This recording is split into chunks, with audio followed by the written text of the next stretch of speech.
Hello there, my name is Blessed Soka, and I'm welcoming you especially to PM Express. We know that they have sworn heaven and earth to protect lives and the well-being of the people that they pledged to serve. But we're asking the question, why are doctors refusing rural postings? That's the challenge that our health system is facing now. And for many of you who haven't heard about this, if you're a doctor newly posted and you haven't reported to your facility by now, there's a warning and ultimatum coming through from the Ministry of Health, because the Health Ministry, and by extension the Minister, is fed up with this whole challenge of trying to force doctors to go into rural areas. And that's why I'm quoting him here, that by the end of February, if you have not reported, your name will be removed from the payroll. It's as simple as that. That's the instruction coming through from the Ministry of Health as part of the stern warning going out to newly posted doctors. You're wondering what the number is.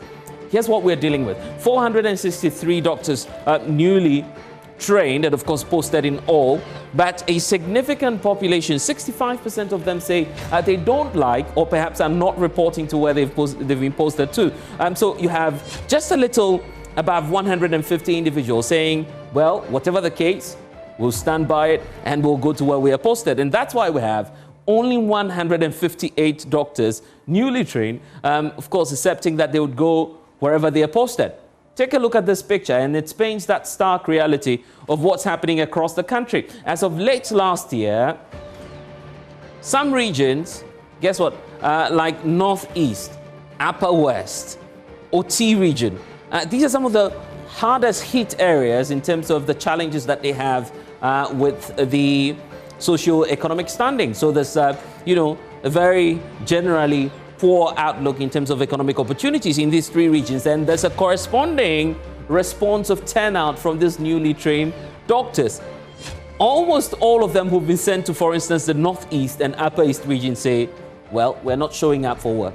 It's as simple as that. So 0% turnout in Northeast and Upper West. That's how stark the reality is. It's also worse for regions such as the OT region, just above the Volta region, with 4.8 people going there. And you look at areas like Western North, Upper East, Northern and Savannah region. And it's fair to say that the northern sector especially has become a no-go area, quote unquote, for some of these newly trained doctors. They simply do not want to go there.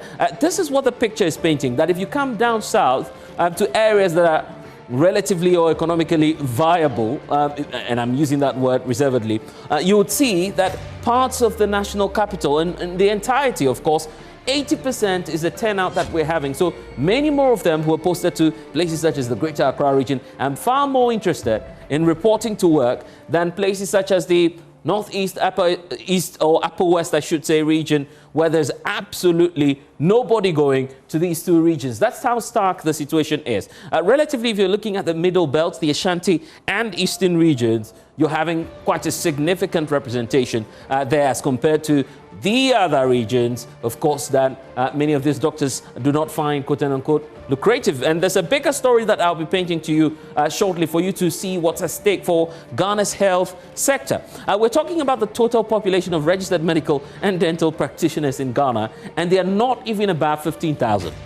So they're carrying a burden of a population of 30.8 million people, and we're dealing with these people, just having them spread across the country evenly, so that if the case is that we need medical services in some of these parts of the country, we could have at least representation of at least a doctor newly trained to augment the shortfall there. Because look at the picture.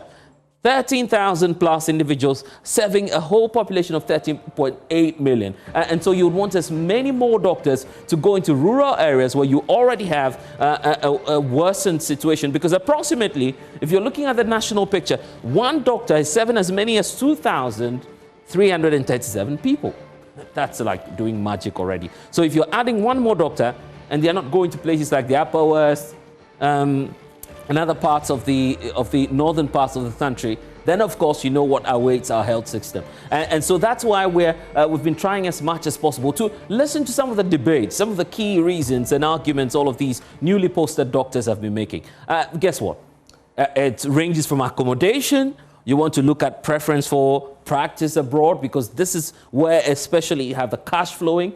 If someone is paid way more, 7 times the amount they would have to earn here in this country, then it goes without saying that many more doctors after training would want to leave the country and then go practice abroad. So that's been the challenge. No accommodation in some of the areas that we've been talking about, especially the rural areas. Some of these doctors have to find their own way of keeping up. So it's been part of the challenge that many of these doctors raise. And then there's the point about medical equipment, which is almost close to non-existent in some of these rural facilities. But government is coming through with their own argument. And here's what they say. And of course, if you've listened to the sector minister, Kwabena Minta Kando, he's always maintained the case that, look, first of all these doctors have received some sort of subvention from the government. So you've been supported, the subsidies on your fees, on some of the trainings that goes on. So it's part of the argument for which government says, just give back to the society at least. If you're posted to these rural areas, you're not going to be there, after all, forever.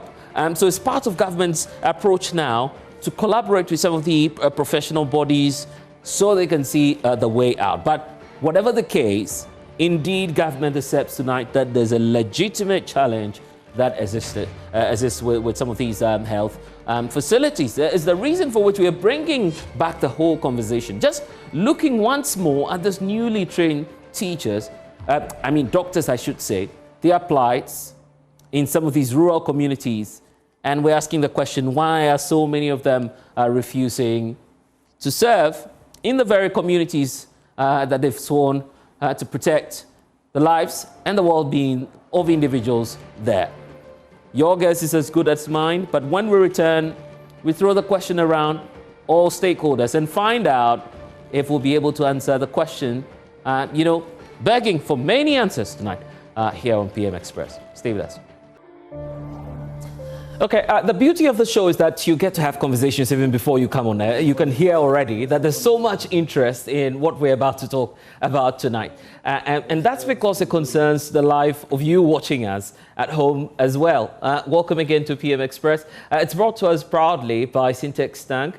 It is tough, it is strong, Pepsodent Currency Fighter, toothpaste as well. And then we're supported proudly by Stanbic, the investment team and Impact Series, which we'll be telling you about in the course of this program. So let me tell you about those joining us tonight with this conversation. Obviously, the Ghana Medical Association represents doctors. So Dr. Richard Solomon is the General Secretary of that group, is joining us tonight. And then Tony Goodman is here to receive all the hits and questions. That's why we don't have all of our doctors going where they're supposed to. And the Kimoda MP, who's also a member of the Health Committee in Parliament, Alexander Kwesiakwa, is joining us. Good evening to you all. Thank you. For your time. We'll be having Professor Titus Bayo. Fortunately, he's transitioned from being, an association member, general secretary, and then now being a member of parliament. So he also might be speaking with a double hat today. I don't know if you support your fellow doctors or you would want to be on the side of the politician. That's the challenge you'll be facing tonight on the show. But anyway, good to have you, Professor Titus Bayo, here on the show. Good evening to my colleagues in the studio. Yeah, they are already roasting you, and I'm snitching on them this evening just before you come on air. So be mindful of what you'll be saying tonight. If you're on Salome's side, then you're safe.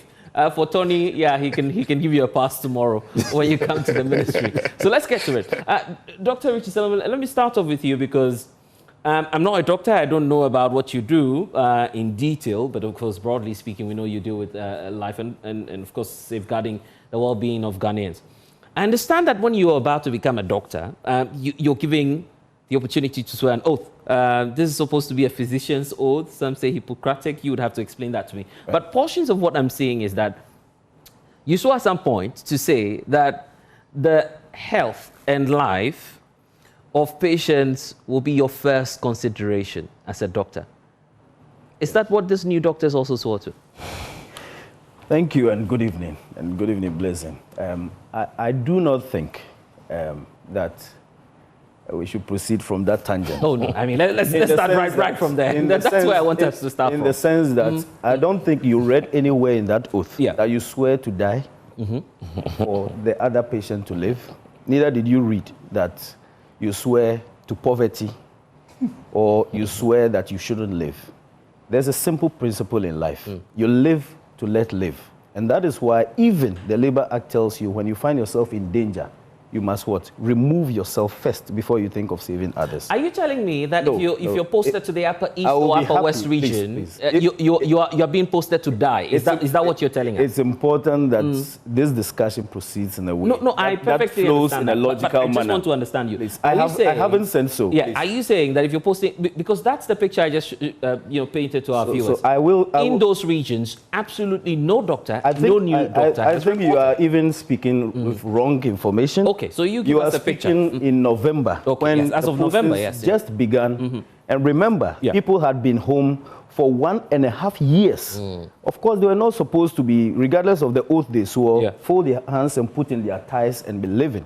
They were working. Some were working. Some had to find exit measures and report to these postings. We said that and discussed that right here. And we told you that with collaboration and speaking to them, rather than scapegoatism and blaming, we will get more of them to go. Tony is here, and he knows we have been working together with the ministry. And as we speak, there's been over 56% reporting. Indeed, we should be celebrating and not still engaged in the scapegoating that we do. Because for regions like OT and Co that have not had doctors reporting for many years now, we have close to, I think, 9 people reporting. Upper East has had over almost 11 or 15 people reporting.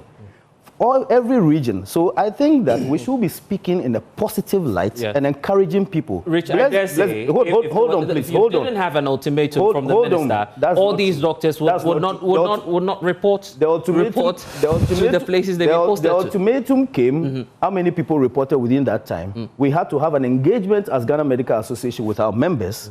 Some were assigned mentors. There is a doctor. When was last did you ever go to Boku? Even presidential candidates and aspirants refuse to go to Boku. There's a member of parliament for Boku as we speak. Well, yes, but then I'm saying that even the recent campaign, presidential aspirants refuse to go to Boku. But there is one young doctor who was recently posted, who has reported and is working now. So I'm saying that with security, police guard? He's working like a normal person. I'm saying that for that person, if we proceed on this scapegoatism and blaming, rather than looking at the positive side of what we have managed to move from 120-something reporting to over 450-something now reported and at posts, then what are we telling that person? His sacrifice is in vain. The deadline is closed. You still have. He's already there. You still have 40% of your newly posted doctors not reporting. Well, I'm sure even in Joy FM, when you post people or when you employ people, there are certain people who take up their appointments and eventually don't turn up. They go to your sister stations and others. We started from somewhere. What's important is to consider where we have come from. This actually is one of the best reportings for several years, probably I dare say over decades. Yes, that's the fact. And so I think we should consider this from a positive standpoint and not go back to the point where we are blaming people. Dr. Solomon, I want to unionism to push. What do you say to critics who say you're using unionism to push impunity, which should not be the case on the part of this newly posted It is not impunity, please. The Constitution guarantees us rights. And so let's not use such words. If we use taxpayers' money, and you know why I'm not allowing you to just go scot-free with all these points you're raising? If we use taxpayers' money, we might as well have a monologue. Yeah, no, I get that. Doc, if we use taxpayers' money to support doctors in their training, to support every Ghanaian, including you, to support every Ghanaian, including you, who is working in Accra, and I work in Fidium, which you have not been in. God knows how many long. But that's why you wanted to be a doctor. Kindly let me make my point. I don't think I went to medical school and decided that I want to be a doctor because I want to work in Fidium. I accepted to go and work in Fidium. That's different. Please, let's hold off with that. Lawyers are subsidized in this country.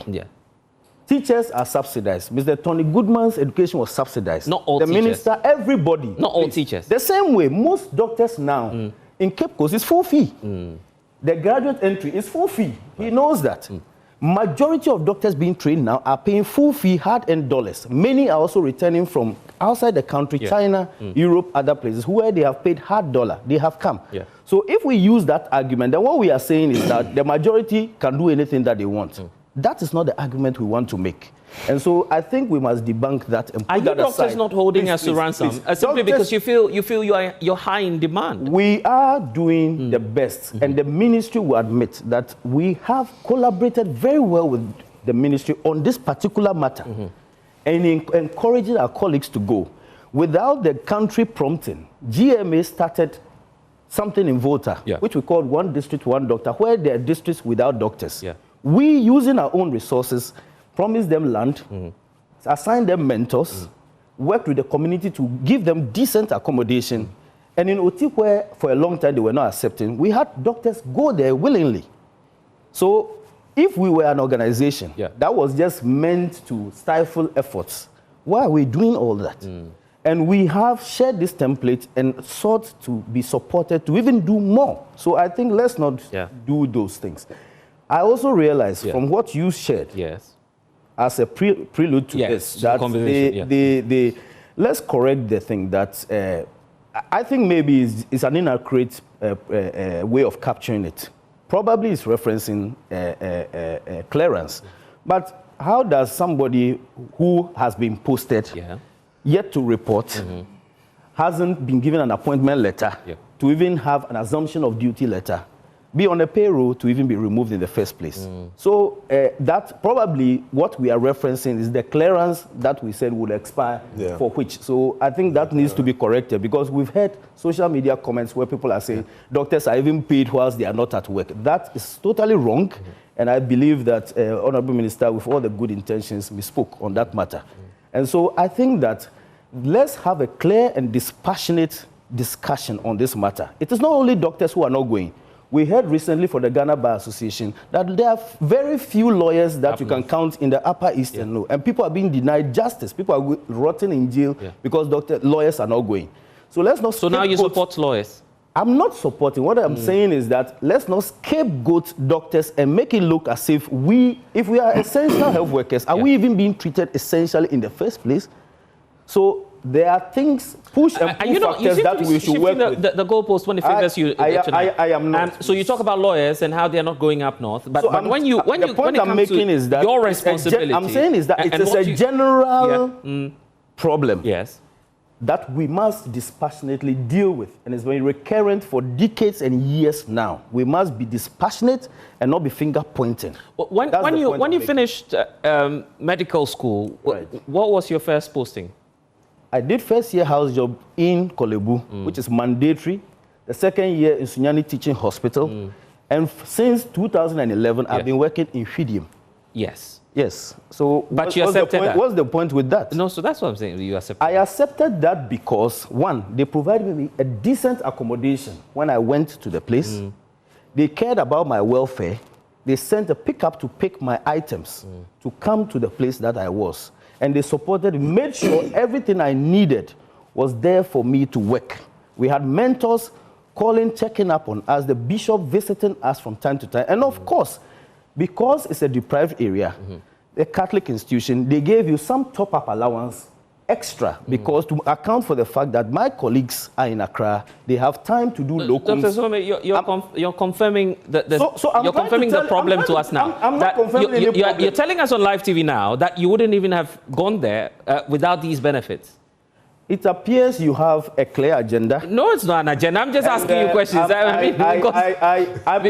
have not told you that's the only reason for which I did not go there. For nothing at all. Let me probably brag. I graduated top of my class. There were offers of scholarship in Kolebu and offers to leave this country, go specialize and come back and join school and teach. So you think I was dumb? I have always had the titles is online. He's my classmate. And he knows my orientation of wanting to serve where I felt the people needed my services most. And that is what I think a lot of doctors have. But of course, the doctors are human beings. You are here in Accra. Your children are schooling in good schools. You drive on good roads. Do you know the Fidium road, how it has been for the past 8 years? But I'm asking you a question. That you wouldn't have reported there without these It is not true. Conditions. That's what you're saying. That is a complete wrong assumption, and I don't think you should be going down that tangent. What I'm saying is that there were push and pull factors that aided my going there. Okay? There are push and pull factors that aided my going there. Even outside this country, there are push and pull factors. When you go to Canada, there are distinguished allowances that are paid people who accept postings to the very rural and very cold areas of Canada. US, they put certain measures in place, and if you need to leave for residency, they give you earlier ones and pay you a bit better. If it wasn't so and it was just left to goodwill, you think people would go and stay in the cold over there? So it doesn't operate in goodwill. Things like this must be deliberate, engineered, so that we shepherd people to want to take up these posts and work in those places, which are very disadvantaged. Tony, that will be an indictment on you, which means you're not doing your job well. You're head of health institutions. He says, well, when he was being posted to Shidem, there was so much... in fact, there was a red carpet for him when he was moving in there.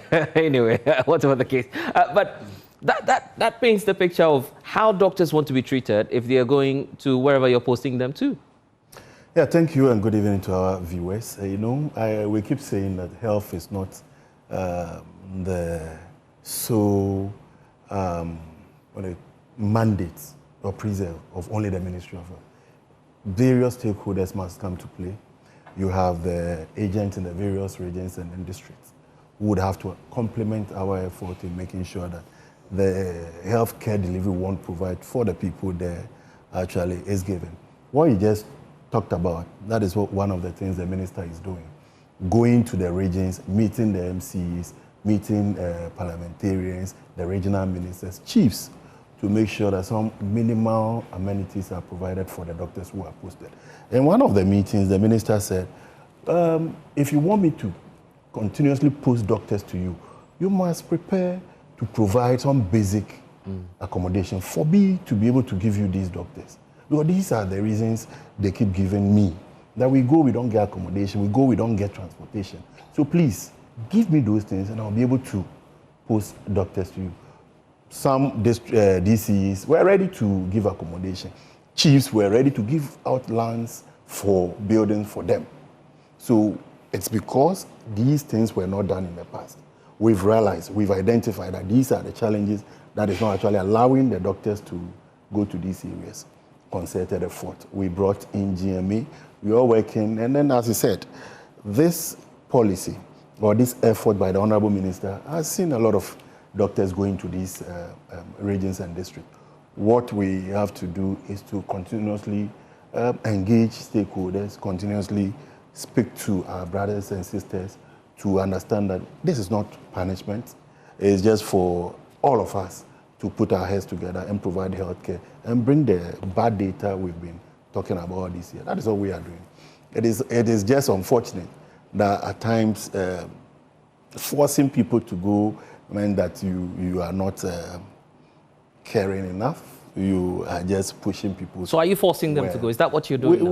We are not forcing them because, GMA will tell you, the GMA rep will tell you that before they go to medical school, it's one of the things they keep saying. During the interview, they tell you that wherever we are posted, we'll go. Coming out, they tell you wherever we are posted, we'll go. They are ready to go. However, the amenities there is what is the challenge. We are working together with stakeholders to provide these for them to go. It is difficult. The Honorable Minister said that we cannot also wait and then produce all of these before you accept posting. We cannot construct roads before you accept posting. We cannot build buildings for you before you. What we have, let's do with. Tony, is this how you treat nurses too? Nurses are posted to various districts and regions. Is this how you treat nurses too? You post them whichever way you want, don't you? No, you see, I don't know where you come from. I come from Alakble, grew up in Aplau, and some part of the country. If you go there, there are health facilities there. Yeah. There are nurses there, there are doctors there. Some like him who accept genuinely to go. Others, because of the way our education is, if you are trained in Accra, you think that this is the only place you have in Ghana. You don't want to go anywhere. Others will tell you that my dad was a teacher. We visited various places, so I don't have any reason not going to these areas. So it's the orientation. People are accepting posters. A lot of them. Tony, when I'm asking you the question, because when it comes to doctors, it's as though they're a special case. No, yes, they are. They are. All health workers, we treat them specially. We do that. However, are you not looking at pampering the doctors? Like, I mean, you might as well say, the Constitution slept, dreamt, and decided to call certain worker groups essential workers. Staff. You think the Constitution had no spirit behind that word? Recently, journalists were arguing to be called essential. But we are very essential. Except that you don't see what we do as essential. We believe all professionals in the health sector industry are essential. Essential. However, we need this particular group. We don't have enough of them. We are currently producing them, making sure that we post them to various places. Let's do that with some human face. Let's make sure that whatever we are giving them, it will get to a time I'm interested in the minister's directive. We'll produce more, and then maybe some of those things will stop. I see. But for now, you don't have enough doctors. My mother in the village, my sisters in the village, my aunties and mothers need these doctors to provide help. Let's get them. Let me come to the honourable member. Do you have enough doctors in your constituency, or you need more? Because I don't know. We definitely need more. Definitely need more doctors. And as somebody who has been in the ministry before, I think the minister needs to hasten slowly, because this is an age-long issue. And like the GMA rep said, we have to look at it dispassionately. You know, I operate private facilities. And I can tell you there are a lot of offers for some of these young doctors. And so if you do not handle them well and engage them and find means of getting them into the public facilities, it becomes easier for the private sector to absorb them.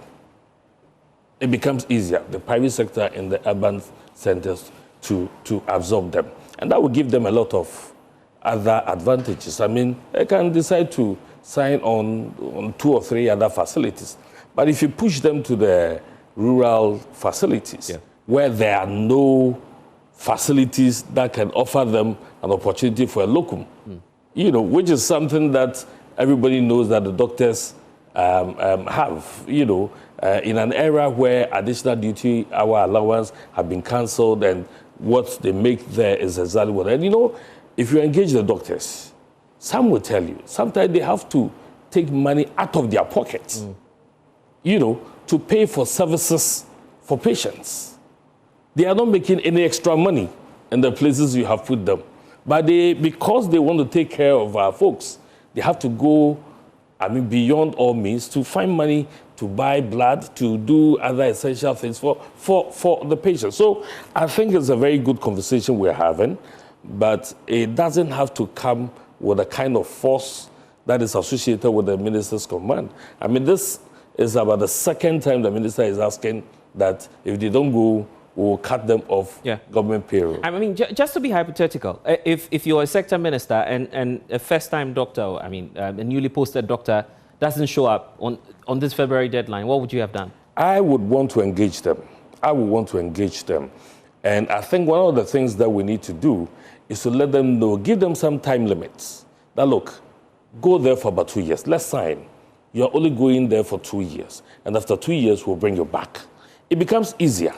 Why wouldn't you say that is pampering the it becomes easier because after the 2 years. He's asking. Why would you say that? So after the 2 years, you see, we have done all of this. No, after the 2 years, you are going to have. After the 2 years, you are going to have new entrants. You understand? Who also know that they are going only for about 2 years and will come back. I think we just have to engage them and make them feel that, look, you are not just going there as a form of a punishment. Because, I mean, in this case, it's like, look, take it or leave it. And they have a lot of other options. They have a lot of other options. And so we need to handle them with care. So, Honorable, you see, let me after his time. You see, the Honorable Minister for Health, Honorable Kobna Kando, comes from a rural constituency. He's a member of parliament for a rural constituency. And the hospital there has just about 1 or 2 medical officers. And he's gotten the opportunity to become the Minister for Health. Right. You think he has to use this opportunity to say that, okay, everybody should be in Accra, knowing what is going on in his hospital, knowing what or having seen the things around his region. It's an opportunity for him to do good for every manner of person living outside Accra. I can tell you that we have gone around the country. There are places you go and you will never have even a doctor. You don't even have one in a hospital. You know, this 2 years thing, what actually happened was that in the past, they would say that when you are posted, by 2 years, we'll get you to go to the college.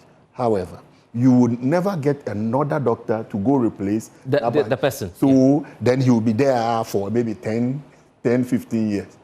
So Why they're also saying that they're also saying that before you post me to these places, before you give me the 2 years, you should be posting another person to follow me before I will accept. So these are some of the things we have. We have engaged GMA. It's a member of a team working on this. It is various strategies we have put in place to resolve this matter. However, to say that we should hasten slowly, they should not go, no. This is the time. So the and 2 years sure is not going to work. work. The various strategies we are putting in place will yield some results. So the 2 years will not work, is it? Why won't it? Listen, you see, Tony knows discussions we've had. I like how he's toned down today and how he's submitting. You see, if the person going there knows that this is just a conveyor belt, I go, and if it's time for me to move, I would move. It's easier. People have gone there, and it's literally become your job to recruit. It's like saying that Blessed Soga has got an opportunity to go to BBC. And Mr. Kenansa is telling you that if you don't get a replacement to replace you, I will not sign off and I will ensure you are blocked at the airport. That is what has happened to doctors in this country. Some have lived there and have gone down the drain. And so we must comment that minister is making some efforts to guarantee this. And that is why I'm saying that based on some assurances and based on what we have seen on the ground and the efforts some community actors and other actors are making to ensure that decent accommodation. There were places where doctors called. The first interview we had here in November, people were called, they went, there's no accommodation for them. Now there's accommodation. They have gone and they've started work. Kudos to the minister. Okay? So we commend such efforts. But what we are saying is, you can look at the glass as half empty or half full. And we think that it's important to appreciate what people are doing, and especially knowing that this is probably one of the highest posted acceptances. Let me also correct a perception. This is not only about doctors. That's why I was giving you examples, and you were trying to draw certain whatever. Lawyers are not going. Teachers are not going. Why are you just talking Nurses about lawyers? are not going. There is a teacher. There's a teacher in every community across this country. Just let me. But you agree that there's a teacher in every community across this country. There are many communities I have been. Without to teachers? Almost every region and been to every single regional capital and spent at least 2 weeks in every regional capital. I've been to Sapelika, Binaba, done community service, lived in the community. There were places that the teachers don't live there. They don't. But they come to post. They report to work every day. Please. There are places where there are two different things. I'm just telling you that it's a generic problem. No, but when you're picking and choosing, that's when I have a challenge with you. I'm not picking and choosing. Because you're hammering on lawyers and leaving out teachers. Teachers who you would find in every single corner of this country. But they haven't complained, have they? Who says they are not complaining? You've not heard the teacher unions complain of their concerns. People walking through rivers. But where you know those who even interviewed somebody recently wading through rivers, and you think that is fine. Their members are there. Why are your members not there? But they are there in the communities. How many teachers are there on the payroll? They are one of the largest worker unions on the country. So if you are doing some basic maths, you realize that proportionately, we are doing better because we are just 13,000. We are talking of 100,000 of teachers and co. That's why more of you should be across every part of the country. I'm saying, please, let's stop the tangential issues. Blessed. Let's focus and solve problems. These back and forth are honestly, they don't solve any problem. We will come and talk here, and you call us again, and probably I won't come. But let's talk and solve problems. We've agreed you'll come I'm saying that let me focus and deal with issues so that we solve the problems and not live here just having to have an argument. Please, I'm saying in every profession, in every whatever, there are push and pull factors. We are not using that to justify we use that to inform decisions we make. Yeah. When Akosombo Dam was built, they thought wise and realized that they needed to build an international school there so that people don't have to say, because of my kids, I have to leave and go. They have to construct a whole city or a town. I grew up in Akosombo, okay? Then look at Newmont, because of where I work. They ensure that where their senior managers and other officers work, you get internet. In fact, their shop there, water, when we buy pure water bottle for 1 cedi, it is discounted there for 50 pesos or 60 pesos. So that you are comfortable living there. And then they ensure that you have a ticket to visit your family wherever you are on a regular basis. Why do you think they are doing that? Because people would ordinarily not want to live and come to such places to attract and retain them. And that is why in every work, there's incentive packages to incentivize people to go. It is not to demonize the people and make them look like they are just people who are not patriotic.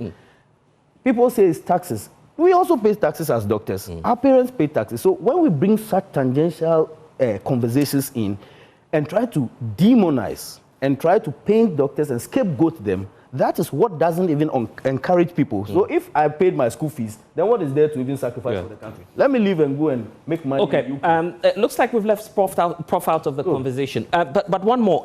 If you were posted to Lambusie today, would you go? Prof Hills from Lambusie. I'm asking you a question. Prof Hills from Lambusie. Yes. You can ask him whether he's... No, I'm asking you the question. If you were posted to Lambusie, would you go? No, Prof comes from Lambusie. Ask him whether... Why would you answer the question? And Professor Bayo, that's the problem we have here. For you to tell me, and for instance, ask him whether he's worked in Lambusie before. Well, yeah, that's why I'm asking the question. Admittedly, he goes on outreach basis. But he's not permanent. But you haven't answered my question. If you're posted to Lambusie today, would you go? Today, as we speak. Yes. I'm committed in Fidium. Okay. And that is where I'm working. That's a political answer. But Professor Bayo, you can just imagine a community hearing that a doctor doesn't want to come to where they are staying, and it's simply because there's no proper quote-unquote arrangements for them. That's the situation in which we find ourselves. Well, let me first thank you for the opportunity to contribute and say that I've enjoyed the discussion. And to quickly add that if Richard was posted to Lambusie today, even if he wanted to go, we cannot contain him. The skill he has and what he needs to work is simply not available, perhaps in the entire Upper West region, not only Lambusie. So this is more complex than just a question directly. If you ask Richard to go to Lambusie today and he agrees to go, he will be underemployed. Because he can't function as a doctor, you mean? Yes, he's a maxillofacial surgeon, does complex surgeries. Before Richard can work there, we need a doctor anesthesiologist. We need certain equipment for him to be able to operate. So if he goes there, how will he function without all of this? And same is the case for a new doctor who's being posted to Lambusie. No, it's not the same. So if you take a bit of time, you would understand this. But let me enter into the discussion briefly because it looks like I have very limited time. First of all, I think that we are not focusing on the solutions. If we are trying to look at the solutions, there is enough to celebrate. Let's look at the silver lining. There's enough to celebrate. Richard has confirmed that this year perhaps happened to be one of the years where we've had the highest acceptance. This is something we should celebrate while we look at how we can make it better. And it is a confirmation that the effort of the Honorable Minister of Health is paying results. It's a confirmation that efforts of people like the Ghana Medical Association is paying results. Let's celebrate these ones rather than argue over things that may not help us. Look at OT. What is unique about OT? GMA has done their work there, and the minister has physically visited OT to encourage the doctors that are there. I was excited to hear that we have about 6 doctors accepting posting to OT. Should we not celebrate this and encourage the minister to visit Upper West, to visit Upper East? Why are we contending over a tip of the iceberg, which is that he has issued or said that if they don't take a posting by a certain time, they will go off the payroll? That statement itself, all that he was trying to say is that if you do not take the posting by a certain time, you are not going to, your clearance will expire. You will not even have the opportunity to get onto the payroll, as Richard has explained. It's not like they are on and they'll be taken off. So lest anyone think that some people have been put on the payroll, and if they do not take it, they'll be taken off the payroll. The simplicity of it is that if you do not take it and your clearance expires, there is a committee that I am on, Richard is on, a lot of us are working together, members of parliament, DCEs, everybody, to see how we can solve this problem. I would also want to caution that the healthcare team is a team, as the name suggests, and every member of that team is important. When we seek to make comparison of cadres within the team, we would encourage disunity, and the team will not be able to function together. And the loser is the patient, not the team members. So if you compare a doctor to a nurse to a pharmacist, as I've just mentioned to you, for you to get a doctor of a certain category to work in a certain location, you need a pharmacist. If not, who will dispense his medication? You need a nurse specialist. Richard cannot work in an area where you don't have Professor Bayo, this is where you all hold us to ransom. I was just asking a harmless question. A nurse will go to wherever he or she is posted. That is not true. That is not true. That is a false assumption. So why are we not facing the same situation as the doctors? We are facing perhaps a worse situation with the nurses. It's just because their numbers are a lot. But if you want to see the severity of the situation, yes, talk about specialist nurses. Talk about nurses who are trained in critical care. Yeah. Talk about nurses who are having special skills. And you won't find them in the places that we need them. I've told you why Richard cannot work in Lambuse. Yeah. Because we don't have any critical care nurse. If Richard goes to disarticulate somebody's jaw and reassembles it, after that, who will provide the care? We don't have the nurse that can provide that kind of care there. So it is not an issue limited to doctors. Pharmacists, in the previous period, we have almost 5 years, no pharmacists have been posted. Per the HIFRA regulations, no district hospital should not have a trained pharmacist. I can tell you that we have district hospitals today without trained pharmacists. What that means is that if you have adverse drug reaction, there's nobody to do proper counseling to detect it. If you have a doctor of a certain categorization, if I should go to Lambuse and prescribe a fertility drug, there'll be no pharmacist to be able to counsel and even administer the drug. Professor, a particular category of fertility drug. So it's a huge problem. But what I'm saying is that for me, I think that let's commend the effort being made by stakeholders, which has resulted in a huge leap in the number of people who have accepted postings this year.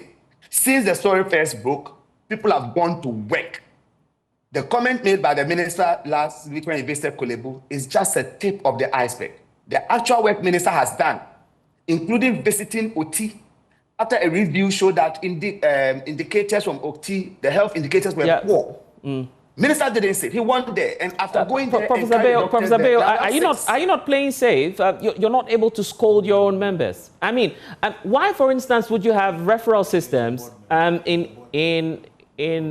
in various, in your health management system or whatever it is? You have referral systems. Yeah. Someone in a rural community, for instance, now would not be caring about the technicalities, the high-level quality services that you're talking about. They just want basic care. So why are doctors not going there? You have referral systems. They could be referred to bigger facilities. Let me tell you the effort I personally put in to get 2 doctors that were posted to Lambuse, right? When I started working in Lambuse doing outreaches, you were asking if I've done work. I'm the first doctor to perform any open surgery in Lambuse. I'm the first doctor ever to perform open surgery in Lambuse. Cesarean session. I performed cesarean session. I performed fibroid surgeries in Lambuse. It had never been done in several years. But when I got there, we had only 1 doctor caring for a population over 50,000 people. I tried to bring in colleague doctors, young students I have mentored. I taught in the medical school prior to entry to politics. As hard as I tried, the second doctor I brought had no accommodation. He had to go and stay in Nandong, a nearby district. When we finally got an accommodation ready, he was so stabilized in Nandong, he refused to come because he was now working there. This current posting, 2 people were assigned to Lambuse. I offered to buy a return flight ticket. Why? So that, and I'll get them a vehicle to go to Lambuse just to see the place. Sometimes even the name, the location scares them. When I called the first one, he said he's not taking up the posting. He has started postgraduate, he started a master of public health and has no intention of going to work in the district. I called the second one. He said, oh, he has been posted to some part of Accra and he's working there. He's not coming. I called the regional director. I said, anybody that is willing, minister has asked us to help. As a member of parliament, I'm willing to support any doctor willing to come to Lambuse. These are the packages I offered to the doctor. To date, we've not been able to get anyone that is willing to take up this. So, and I will just summarize it by telling you that, Blended, you are a journalist. You know that in the media, if a particular media station needs a particular journalist, and want to poach that person, they will place premium on him. Are you sure about this? You can be working in, oh yes, you can be working in that station, and a new person will be brought and will be given a vehicle, will be given some additional allowances. We work in the space and we know. I see. Someone will be poached from another station and will be given premium. It doesn't mean that the others are not journalists. It doesn't mean that the others are not needed for the work to continue, but they have found value. Because if that person comes, it can transform the entire station's operations. If you get one fellow to go to Lambuse today and the person agrees to be there, it changes the entire hospital. Our payment system would change. How much NHIS pays us would change.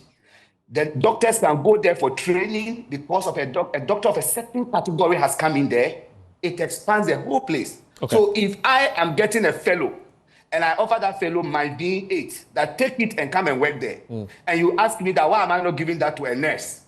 Even the nurses there would thank me for doing that, because that fellow coming in would increase the kind of work even the nurses can do. So it's a very complex situation. If we do it direct head-to-head comparison, it doesn't help. And I'm telling you, all the cadres in the health sector are struggling. People are refusing posting. You will not find an intensive care nurse in Lambuse. You may not find perhaps in the whole Upper West region. So if we are bringing that kind of nurse and we are offering her accommodation, offering her additional incentive, does that mean the other nurses are not important?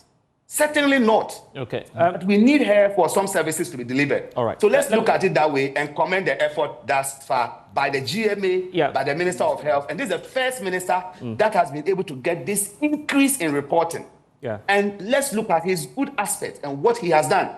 And not just a comment he passes and then we focus on that. Thank you. I get the point. But whatever the case, the Akimoda MP is also there. What do you plan to do at the committee level in Parliament just to address this? Well, at the committee level, I think if we assess the acceptance rate, and it's not that encouraging, we may have to invite the stakeholders and then perhaps suggest to the minister to engage some more. Because you see, some of these young doctors are not looking for too many things. I mean, we as MPs, if we care for our people, it should be easier for us to make some interventions to make it easier for them to be stabilized. The district assemblies, the very municipal assemblies that are expecting to have some of these doctors can also put in place some measures to make their stay quite comfortable. You understand? Because you see, at the end of the day, if we are pushing them outside the urban centers, you have no idea what they are going through. And we just have to understand the situation and make sure we make them a bit more comfortable for them to take care of our compatriots. I mean, if they are in Accra, there are a lot of other private health facilities. So if he refuses to go and can get a private facility to attend, that's fine. But in the rural setting, if he refuses to go, we leave our compatriots in the hands of physician assistants. We're not saying they're not good, but there's a limit to which they can take care of our people. So whatever we need to do to encourage them to go there, we need to do it. And it doesn't have to come by force, because you see, if you do that, you end up pushing them away. There are a lot of opportunities out there for them. You know, even some traveling outside, going to continue their education, pursuing higher education, and working there. What are you going to say? We are training people with our taxpayers' money, and we are leaving them to travel to other foreign lands to go and work there. And so, like I said, if the acceptance rate, like we are talking about, has increased, has changed, we will commend the minister, but we think that he has to calm down. What has to calm down? He, the minister. Oh, the minister. not to threaten them. They didn't threaten them. I mean, from what we are discussing, I mean, if you don't go, I will take you off the payroll. So you don't want them off to be taking off, or their clearance not giving you? You don't want them. Well, who suffers when you take them off the payroll? They don't have jobs in the end, right? I am telling you, there are too many jobs for them. There are too many jobs for them in the private sector. There are a lot of people, there are a lot of facilities, private sector, private hospitals that are looking for these young ones. I belong to the Private Health Association. So you need them. You know, so if you are in government and you don't entice them, you don't encourage them, and you push them out. So for those of you in the private sector, what do you do to keep these doctors coming? Well, you give them a lot of other incentives. Oh, you give them more money. There are a lot of incentives. You give them more money, you mean? Well, yes, incentives that end up making their pockets a bit more, comfortable. So it's about the money in the end, and not necessarily what not just the money. You see, when you take somebody outside an urban center and take him to a rural setting, you have just cut him off totally. I mean, this is a young person who may now want to start a life. You understand? That is why, if you look at the plan for this, our Agenda 111, I mean, we have facilities in there that is supposed to make the doctors quite more comfortable, you know, because let's say you have a very young female doctor and you take him to one of this rural settings. This is somebody who is yet to meet a husband, and you want her to remain there, and how does she start life and all? You can't find a husband in those areas? I thought love was blind. Anyway. I'm beginning to think, okay. To Mr. Kenansa that Blessed Sugar should be in Sapeliga for. You shoot from there. Yes, because of the beauty of technology, we are able to host our programs even there. Yes, Tony. It's about training now, isn't it? Opening up and having more doctors. There's two issues. Let me just put the minister's statement in proper context. You know, we went out for some visits in Kolebu. So when he was coming up, then the journalist said, Honorable, the doctors who are currently home want to be posted. Those who you have posted are still not reported. What will you do?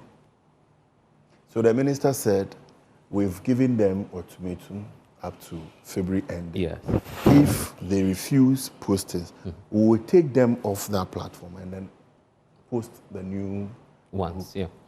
The way it came out and then the way it was portrayed by some media houses, they would thought that the doctors are already working, and then that is not the case. He said they are going to be taken off the payroll. Normally there is this, doctors, we don't seek for financial clearance before they are posted. You mean? Yeah, so there is a portal, so we will take them off and then post a new one. So that is actually the match. So now you're blaming the media for putting that out? Oh no, I'm just explaining. Tony, it's surprising how you're sounding. No, and I'm not taking that lightly. It's interesting. The honourable minister said the honourable member said. Can I ask the question? Should tone down. I want to say that the minister, we all know him. If it comes to some of those states, public statements, is forceful on some of those things. And he wants... He did well in opposition, but now where he is so critical a position... To be... He doesn't only speak and go to sleep. My brother will tell you. He doesn't only speak and go to sleep. He's been working, moving from one region. He was in Savannah, engaged stakeholders, and this has brought some results. So let me ask you the question. What will happen? What will happen if the 40% they don't report? What will happen? The 40%? Yes.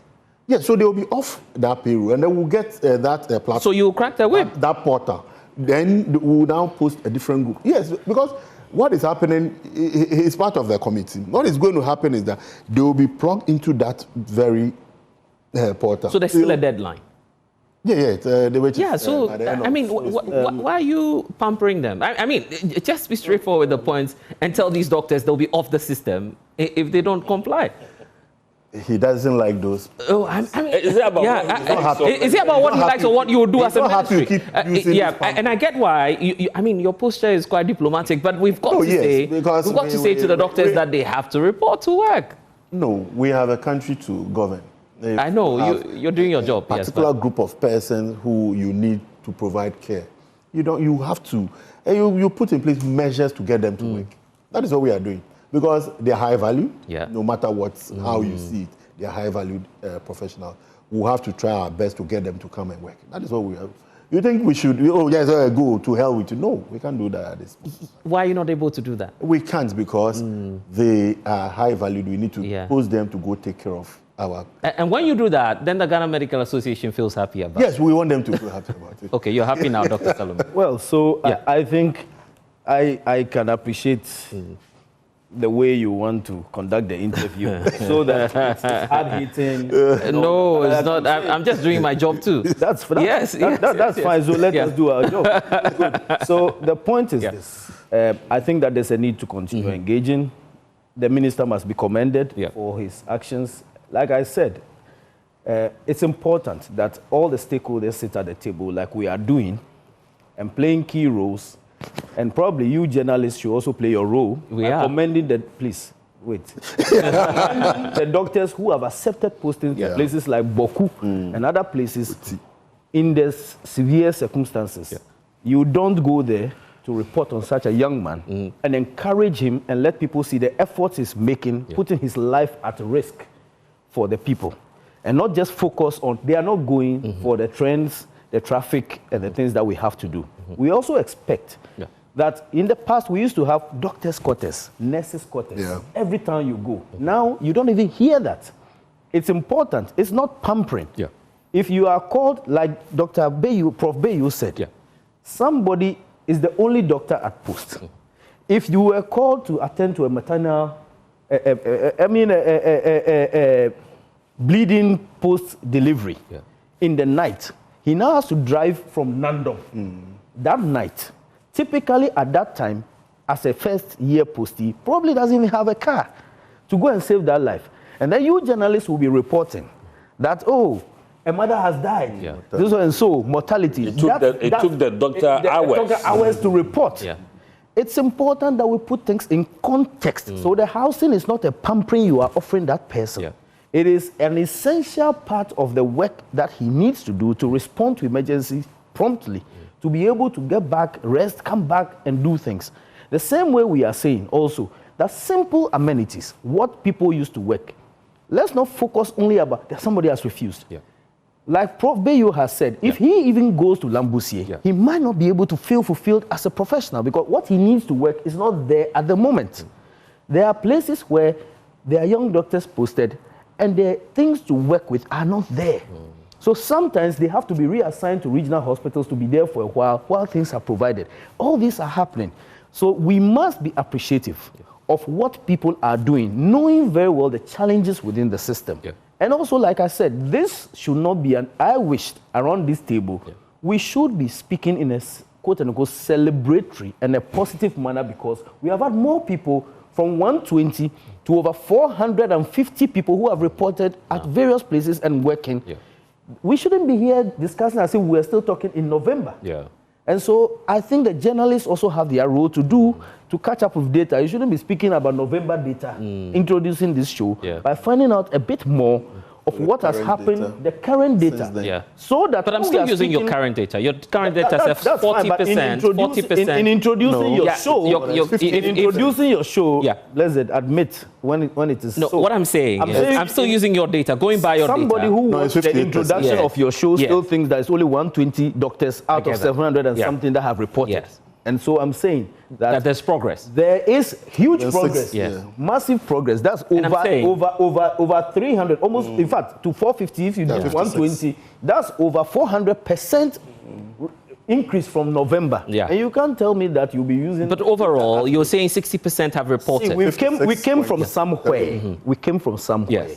Like I'm saying, we could do this for interview's sake. No. But I'm saying that we I have to ask you questions. That's my job. I'm happy with that. So if you're telling me that there are 56% plus individuals who have reported, you are equally telling me the story that over 50%, or I mean 48%. But we came from somewhere. Have not reported of course, that's what your father could not pay your school fees, and you were sitting home with arms folded, and all of a sudden he's able to now raise 60% of your school fees. And your school says, okay, you come. Whilst I managed to bring the rest of it. You say that your father is Dr. Solomon, man. this is not fees. These are individuals who've expended taxpayer money on. That like is what I'm telling you. Just like you haven't. I haven't.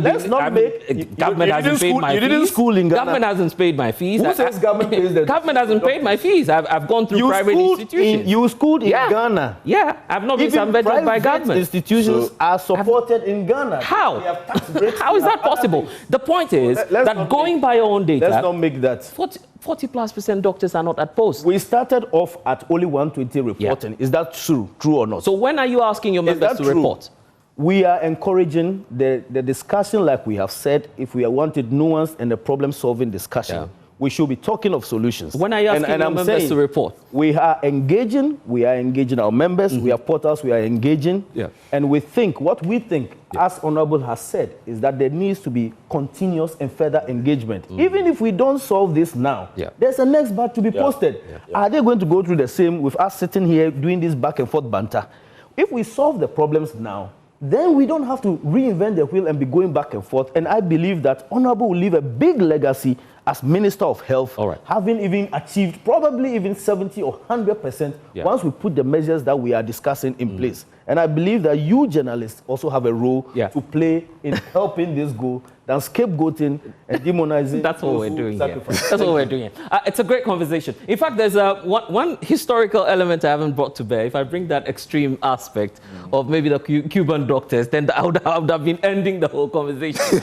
But okay, whatever the case, we're taking a break now. When we get back, we look at some other aspects going forward. He's saying, well, there's more to it. Next year, we're expecting another batch. How do we deal with all of that? Yeah, this year. Yeah, right. All of that coming up here on PM Express. Stay with us. We'll be right back. Okay, so if you're wondering why doctors newly posted are not reporting, perhaps now you have a clearer picture from the Ghana Medical Association and why it is the case that under the constraints, they are unable to report to work. That's basically what the challenge is. So now let's move forward, because there will be a bigger challenge when we add the numbers on this year, because you're telling us this year the numbers will continue. I want to start with you, Honourable Member, about what you plan to do now. Because some of the concerns they raise about housing, for instance, you cannot solve within, reasonably so, within, say, a year. Some of them are structural issues. Yes. How are we to go about that? I think that it's not about just the housing. Right, okay. And even if it's about the housing, it becomes easier for us to get decent accommodation. I mean, if you look at some of the communities, there are people who have built very nice accommodation. If they really care for their compatriots, it becomes easier for them to hire some of these places for some of these young ones. But we have to look beyond just the housing. You know, for me, assuring them that you're not going to get kept here for a very long while. This is a system that we've put in place. After a while, the newly trained doctors will come replace you, and then we will put you somewhere better. It becomes reassuring, and that assurance is there. So when they are going, they know that very soon they are going to be back. Some may even use that as an opportunity to explore other parts of this country that they haven't been to. We have some of these young doctors who haven't been to outside the capital, and so it becomes an opportunity for them to visit the hinterland and places outside Accra. Would you want us to consider legislation, possibly capping the number of years? I don't think so. I don't think so. When you try to go that way, that is when you force them out. Because why not other professionals? Like he keeps saying. Why would you want to say let's bring a law that makes it mandatory for you to serve? No, not necessarily to serve, but you're saying it should be 2 years or a year. So if it's grounded in law, so that it becomes would that be a good way out of it? I think that with GMA and the ministry, that collaboration could let them be well rest assured. I will share a real life example. Why it's not necessary. You see, over eons of history. You can't legislate behavior. You rather shepherd people to do things. We, led by our divisional chairman then, Dr. PJ, when we piloted the one doctor, one district initiative, the assurance given to them was that you go for 1 year. And then if you want to leave, we'll let you go. No stress. We mobilize resources. We assigned you a mentor. One of them, his whole point is that he has somebody that he respects so much being his mentor, so that when he has a challenge, he can quickly call him, he will come to his aid. Okay? Guess what? He said 1 year, not one more minute beyond. He's past 2 years there now. Wow. So it's how you treat the person, because when he went there initially, there was no accommodation. But there was a retired police officer who was about to come and move in and said, oh, if that is so, I'm going to give that house, beautiful house, to him to use, at least for that 1 year. And then I would rather renovate a place in my mother's house, also family house, and stay there. Right. The person seeing how you have done that and cared for his welfare, he's still there. He has now moved that place from a health center, and they are now getting accreditation as a polyclinic. Wow. Soon, somebody's also helping him to set up a theater. Our association, the Volta Division, has donated a theater bed.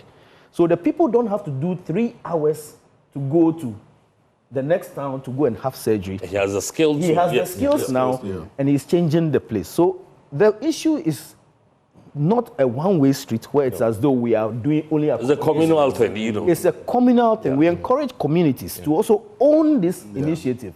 And I tell you, it spills down to other professionals as well. Once you see people coming, in Hidiem, my boss, Dr. Mwana, is an ENT surgeon. And when he trained, everybody was wondering, was he going to come back? He came back. Now, 2 ENT surgeons have come out of his coming back. Some are now even teaching in the neighboring communities, the neighboring nursing and training midwifery. So what that does for you when you have a doctor retained, it spills over to the other professionals in training, in skills transfer, in remuneration that goes up, even the money they can, revenue the facility can generate and render better care to the people there, all goes up. And so it is, let's not see this as only doctors, like Honorable has said. This is about us as a community, ensuring that those we need to help us, that we call essential, get some basic amenities to be able to come and render the care that we need. And there are real life examples. We don't need to legislate that. We treat them well, they will even leave. There are doctors who have gone and said, oh, I'm leaving to go and specialize in the next moment. 5 years down the line, they are still there. Now the community has given them farms. Yes. Some have married. Some have become chiefs. Some have own goats, and other things. So it's about how we treat them and not... would you mind speaking to the health minister? I mean, Tony can send a message for you, but if you want to engage the minister on behalf of... Oh, I have a very nice way of always engaging him. I mean, he's been... You want him to slow down? He has to calm down. I mean, he's the minister now. You know, he should leave that road to some of us. The opposition road. You know. But I think, Blessed, one of the things that we need to appreciate is the concerns of the newly trained doctor. Why it's difficult to get them there. You understand? Right. We need to appreciate that. If you have a doctor posted within an urban center, he works in the public service, he's able to work in a private facility as locum, and you go there, sometimes it takes a long while before you get your salary. Exactly. You understand? But the one in the urban center, if the salary delays, he has a private facility that he does locum. You know, so if somebody runs there, you push somebody there, and the salaries are not coming, and you do not find a very nice way to get him motivated, he is taking care of people, human beings. You know, so as much as we wish to get all of them there, we have to appreciate their concerns. Professor Bayo, I mean, apologies, because you're online, it looks like the conversation is getting really juicy in here. Let's see what you also have to say now about the challenge we're going to face this year, because it will keep compounding. So it won't. It won't? Okay, Tony says it won't. But what do you think? So I think that the minister is leading a comprehensive solution to this, which Richard is aware of. in my previous role as General Secretary of the Medical Association under the elsewhere Minister, Honorable Akweku Adjumamenu, the WHO was helping us with a consultant, and we did a detailed work to see what to allow our professionals to go into the community, the rural areas. Minister is reviewing that document now. He has asked a committee to look at it, and it showed very interesting findings. We've mentioned some of them here, but that is not all. Because some of these rural areas, even electricity is a challenge. Telephone network, you arrive there, you can't even call your family to tell them that you've arrived safely. Road network. So it's an intersectorial collaboration. And I think his approach of asking the MPs, other ministers, chiefs, the whole community to help will really do a big deal. But in the midst of all this, I think we also want to make a gentle appeal to our younger colleagues, some of my students, that look, when you go out there, there's a whole lot you can learn. And you can come back even as a better baked doctor than stay in the city throughout. So dare to dream, dare to launch out into the deep, take that initiative, and people may be willing to receive you and make sure that your stay there is comfortable. But I'm confident that with the approach the current minister is doing, which is continuing on the effort of previous ministers and adding a lot of action to it, trying to get all stakeholders on board to address this matter, maybe, just maybe. All right. We may not be able to eliminate it completely, but we can reduce it significantly, and we'll have healthcare equitably accessible in the country. Thank you. And when they do so, I promise you will come with Dr. Richie Salome. I'll come with him. We'll come and visit you.